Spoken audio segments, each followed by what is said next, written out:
தமிழ்நாட்டுல 2 வருஷத்துக்கு முன்னாடி தனியார் கல்வி நிலையங்களிலோ அதாவது அரசு கல்வி நிலையங்கள வந்து RSS உடைய பயிற்சி முகாம் வந்து நடத்தக்கூடாதுன்னு தமிழ்நாடு அரசு வந்து அதை அறிவிச்சிருக்கிறாங்க. அந்த அறிவிச்சிருந்ததையும் மீறி பாஜகவுடைய மாநில மகளிர் அணி பொருளாளர் மாலினி ஜெயச்சந்திரன் அந்த லேடியோடைய ஏற்பாட்டுல வேப்பம்பட்டி திருவள்ளூர் மாவட்டம் வேப்பம்பட்டி 87ல வந்து போன சனிக்கிழமையில இருந்து நேற்று வரைக்கும் வந்து இன்னைக்கும் சேர்த்து தொடர்ந்து வந்து அங்க இருக்கிற உள்ளூர் இளைஞர்களை வந்து மூல செலவை செய்து RSS உடைய பயிற்சி முகாம், அதாவது அந்த பஜ்ரங் பொறியியல் கல்லூரின்னு அந்த அம்மா வச்சிருக்குதாங்க. அந்த கல்லூரியே வந்து ஒரு 20 வருஷமா வந்து சிவில் கேஸ் வந்து ஒண்ணு நடந்துட்டு இருக்கு. வேற புலியூர் கண்டிகையை சேர்ந்த வேற ஒருத்தருடைய அந்த நிலத்தை வந்து இவங்க சீட்டிங் பண்ணி அவங்க கிட்ட இருந்து அபகரிச்சு அவங்க காலேஜ் கட்டினதா வந்து 20 வருஷமா வந்து சிவில் கேஸ் வந்து இந்த நீதிமன்றத்துல நடந்திருக்குது. அதே போல வந்து ஐத்தூர் கிராமத்துடைய பஞ்சாயத்துக்கு சொந்தமான அரசு புறம்போக்கு நிலமா அந்த காலேஜ் உள்ள இருக்கு. வேப்பம்பட்டி 87 பஞ்சாயத்துக்கு சொந்தமான OSR லேண்ட் அந்த காலேஜுக்குள்ள இருக்கு. இது சம்பந்தமா எமது தமிழர் முன்னேற்ற படை சார்பா நாங்க கலெக்டர் அலுவலகத்துல புகார் கொடுத்தோம். அப்ப அரசாங்கத்தோடைய புறம்போக்கு நிலத்திலயோ அரசுடைய OSR லேண்ட்ல வந்து இந்த ஒரு வாரம் காலமா வந்து பாஜகவுடைய மாநில மகளிர் அணி பொருளாளர் மாலினி ஜெயச்சந்திரன் அவங்களுடைய ஏற்பாட்டுல வந்து RSS பயிற்சி முகாம் நடக்குது. ஏன்னு கேட்டா அங்க சுற்றுப்பட்ட ஏரியால இப்ப RSS பயிற்சி முகாம் வந்து நடத்தக்கூடாதுன்னு அறிவிச்சிருக்காங்க. அதை மீறி இவங்க நடத்துறாங்கன்னா அப்ப அந்த OSR லேண்டு அரசு புறம்போக்கு நிலம் இதெல்லாம் வந்து மீட்க போறாங்க, புகார் கொடுத்திருக்காங்கன்றதுக்காக அடுத்தவங்களை அச்சுறுத்தலுக்காக அங்க RSS பயிற்சி முகாம் நடத்துறாங்களா, இல்ல அங்க இருக்கக்கூடிய உள்ளூர் இளைஞர்கள் எல்லாருமே வந்து 18 வயசு கீழே 20 வயசுக்குள்ள இருக்கிற இளைஞர்கள் தான் எல்லாம் அன்யூனிஃபார்ம்ல எல்லாருக்குமே கையில பெரிய பெரிய லட்டி சைஸ்ல வந்து கொம்புங்களை கொடுத்து ஆயுதம் ஏந்தி பயிற்சி பண்றா போல அந்த காலேஜ் உள்ள வந்து நடத்துறாங்க. நாங்க சம்பந்தப்பட்ட வீடியோ கிளிப்பை வந்து நேற்று எல்லாருக்குமே நாங்க வந்து மாவட்ட நிர்வாகத்துக்கும் ஆவடி காவல் ஆணையருக்கு உட்பட்ட அனைத்து போலீஸ்க்கும் நாங்க வந்து அந்த வீடியோ கிளிப் அமைச்சிருந்தோம். நான் என்ன கேக்குறேன்னா, அதாவது தமிழ்நாட்டு காவல்துறையில 16 பிரிவுகள் இருக்கு. அதுல உளவு பிரிவுகள் எத்தனை பிரிவு இருக்குது? அப்ப இண்டிஜிலண்டுக்கு தெரியாம இது நடந்துச்சா நான் கேக்குறேன். இப்ப அவங்க அந்த RSS பயிற்சி முகாம் நடந்ததுனால அங்க உள்ள இஸ்லாமியர்களுக்கு சிறுபான்மையருக்கு ஒடுக்கப்பட்ட மக்களுக்கு அச்சுறுத்தல் ஏற்படுதா இல்லையா? அப்ப இதை தடுக்கும் வகையில நாங்க வந்து மாவட்ட நிர்வாகத்துக்கு அவங்களுடைய நாலேஜுக்கு எடுத்துட்டு போனோம். மாவட்ட நிர்வாகம் என்ன நடவடிக்கை எடுத்தாங்கன்னு தெரியல. அதனால நான் வந்து என் கட்சி வந்து போராட்டம் பண்ணுதுன்னு நான் வந்து அறிவிக்கல. நானே வந்து மாவட்ட நிர்வாகம் உரிய நடவடிக்கை எடுத்து யார் யார் அந்த அந்த பயிற்சி முகாம் நடக்கிறதுக்கு எந்தெந்த அதிகாரிகள் எல்லாம் துணை பண்ணாங்க அவங்க மீது சட்ட ரீதியாக நடவடிக்கை எடுக்கணும்னு சொல்லி அப்படி நடவடிக்கை எடுக்கலாம் மாவட்ட ஆட்சியர் அலுவலக வாயில உட்காந்து தர்ணா போராட்டத்துல ஈடுபடும்னு எனக்கு அறிவிச்சுட்டு வந்திருக்கிறோம். ஆமா, அங்க வந்து RSS கொடி வந்து 7 நாளா வந்து அவங்க பயிற்சி பண்ற இடத்துல வந்து RSS கொடியை வந்து ஏத்தி வச்சிருந்தாங்க. நேத்து நாங்க வீடியோ எடுத்து வெளியிட்டதுனால அந்த RSS கொடி காலையில இறக்குனாங்க. ஆனா காலையிலயும் பயிற்சி நடந்துச்சு. ரெண்டாவது வந்து சஃபாரி போட்ட சில நபர்கள், அதாவது வட இந்திய நாட்டுக்காரங்க மாதிரி தமிழ்நாடு மாரி இல்ல, வட இந்திய நாட்டுக்கார மாதிரி எல்லாம் சஃபாரியில கையில கன்னோட இருக்கிறானுங்க.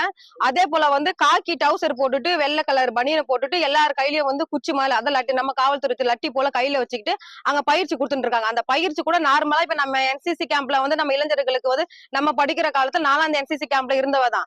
எப்படி பயிற்சி கொடுப்பாங்க நம்மளுக்கு தெரியும். ஆனா அவங்க கொடுக்குற பயிற்சி எல்லாமே வந்து ஒரு டெரரிஸ்டுக்கு கொடுக்குற பயிற்சி மேலதான் இருக்குது. இப்ப நாங்க என்ன கேட்கறோம்னா, உங்களுக்கு நீங்க பயிற்சி கொடுத்து ஆயுதம் பயிற்சி நீங்க கொடுக்குறீங்கன்னா, இப்ப கூட காஷ்மீரில வந்து ஒரு பயங்கரவாத தாக்குதல் நடந்தது. ஒட்டுமொத்த இந்தியால இருக்கிற எல்லா RSS அங்க இறங்கி அவனை போட்டு தள்ள வேண்டியதானே. அதை விட்டுட்டு உங்களுக்கு தமிழ்நாட்டுல வந்து நீங்க பயிற்சி எடுக்கிறதுக்கான சூழ்நிலை என்ன, தேவை என்ன இருக்குது? அப்ப எங்களுடைய சிறுபான்மைய மக்களையும் ஒடுக்கப்பட்ட மக்களையும் அச்சுறுத்துவதற்காக நீங்க திட்டமிட்டு எங்க தமிழ் மண்ணில நீங்க வந்து அதாவது அந்த பாஜகவுடைய மாநில மகளிர் அணி பொருளாளர் மாலினி ஜெயச்சந்திரன் வந்து வட இந்தியால இருக்கக்கூடிய RSS உடைய கருப்பு பணத்தை இந்த பொம்பளை பேர்ல வந்து எழுதி வச்சு அவங்க பதுக்கி வைக்கிறாங்க தான் நான் புகாரா கொடுத்துருக்கிறேன். அந்த லேடி பேர்ல வந்து 6 முறை 7 முறை ED அலுவலகத்திலயும் இன்கம் டேக்ஸ் அலுவலகத்திலும் நான் புகார் கொடுத்து நடவடிக்கைக்காக நாங்க வந்து காத்திருக்கிறோம். இந்த நிமிஷம் வரைக்கும் நடவடிக்கை எடுக்காம அமைதி காக்குறாங்க. ஏன்னா இன்னைக்கு வந்து பாஜகவுடைய அதாவது ரவுடி கும்பல் போலதான் இன்னைக்கு EDயோ ஐடியோ செயல்பட்டு இருக்காங்க. அப்ப அவங்கள பாதுகாக்கும் வகையிலயும் வட இந்தியால இருந்து RSS பணத்தை வந்து இந்த மாலினின்ற இந்த லேடி பேர்ல வந்து அவங்க பதுக்கி வச்சிருக்காங்க. அப்ப இந்த பணத்தை பாதுகாக்கிறதுக்காக இன்னைக்கு RSS கும்பல் வந்து இன்னைக்கு தமிழ்நாட்டுல கால் உண்டு இன்னைக்கு தமிழ்நாட்டுல சட்ட ஒழுங்கை வந்து சீர்குலைக்க நினைக்கிறாங்க. இது சம்பந்தமா எமது தமிழர் முன்னேற்ற படை சார்பா நாங்க வந்து நேற்று அறிக்கையா வெளியிட்டு இருக்கோம். இன்னைக்கு மாவட்ட நிர்வாகத்துடைய நாலேஜோ கொண்டு வந்திருக்கிறோம்.